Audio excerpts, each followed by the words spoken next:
Hi folks, I'm back. I was trying to do 2 videos the other week, but then I went back to work after parental leave, school, work, fighting off a week cold, lateral flow testing my nose out of existence. So it's been a while.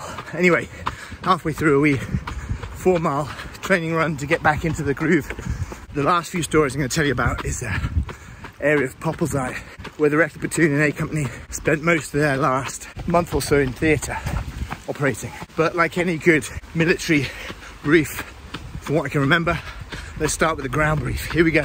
Poppelseye is a long, thin village east of Lascaux. It's about 1.5 kilometres long.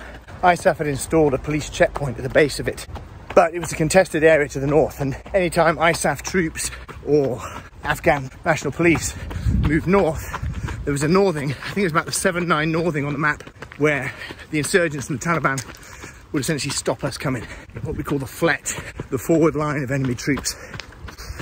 And it was so predictable. You'd hit that line, you'd get into a scrap, someone would shoot at you and they'd stop you moving forward. North of Poppelseye was the area of Surshar, Gavband, then Yakshal, moving up to Sangin. And if you follow southeast from this area, it was a smuggling route and coordination route for the Taliban based in Pakistan, in Quetta. So north of Poppelseye was Heart of Darkness, enemy stronghold type thing. The Royal Scots Dragoon Guards, who had responsibility for the route and looking after the bottom end of Poppelseye for the first bit of our tour, had got into quite a bit of trouble, quite a lot of fighting in and around Poppelseye. And so when they left theatre early, I was given responsibility of mentoring and liaising with the police commander at the bottom of Poppelseye, and the battle group planned a series of operations to try and identify 4 or 5 key commanders north of Poppelseye so that we could potentially do a strike operation, catch them or kill them and degrade the terrorist network. It was a dangerous area. IEDs had been laid in around the area. A couple of Afghan police had been killed or injured around there, and tragically one of our own had been killed early on in the tour in a firefight just to the east of that village. So it was dangerous. But then where wasn't? Our first major engagement north of Poppelseye was Operation Zamare Suk 1, Lion's Fist 1. You remember I told you about Zamare Suk 2 in Surshar? Well, the operation that preceded that was north of Poppelseye, and it was going to be a battle group raid in helicopters into the area and sweep through from west to east to disrupt the insurgents. As part of that plan, the Recce Platoon would have to insert covertly at night on foot 5 kilometres at night in order to secure and overwatch the helicopter landing zones. The idea was that we would sneak in at night past this FLET, this forward line of enemy troops, past their detection screen, the insurgent reconnaissance screen that was looking for ISAF coming north, get behind them, hide in a ditch, hide in a bush, overwatch the helicopter landing site, and then ensure that the battle group could land and get on with their job.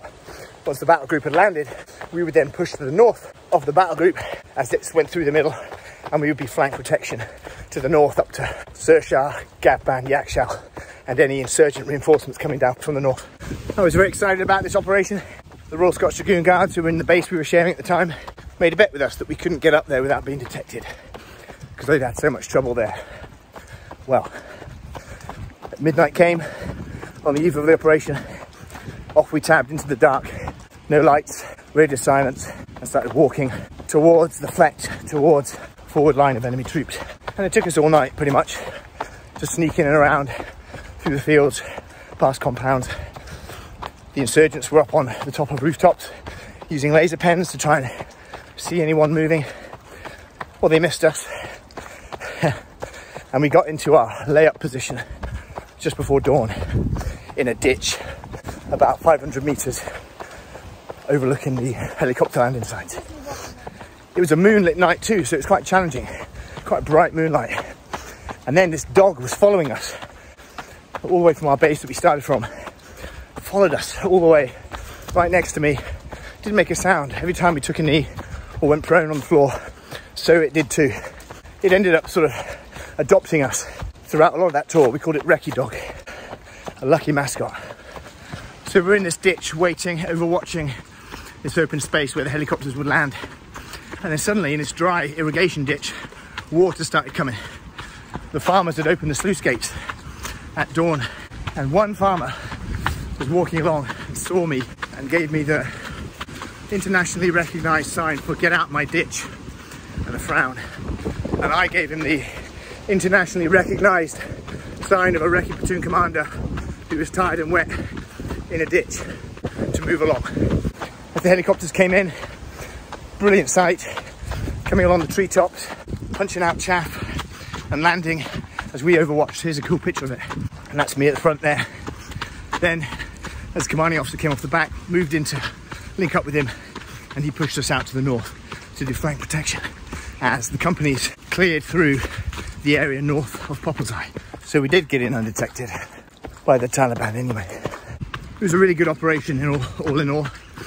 One platoon, I think it was Corporal Smith, made a great find of a hidden hut full of improvised explosive device equipment, which we exploited for fingerprints and stuff before blowing up. Here's the video. So this is 1 minute to go. I don't remember saying this, but I did. The famous words. Boom! Sayonara! Check that out. Boom, sayonara.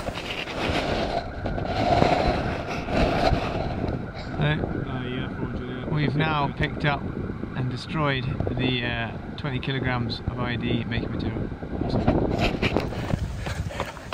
The platoon who watched the video later absolutely rinsed me for that, and rightly so. What a knob.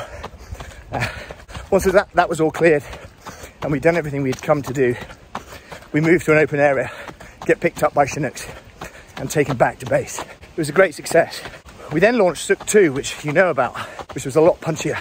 But later in the tour, and what I'll tell you about on the next video, is a series of operations called Opzamari Takat, Lion's Power, which was the recce platoon being used as bait. Enjoy. 2 weeks to go. Please share, please like, please donate. Cheers.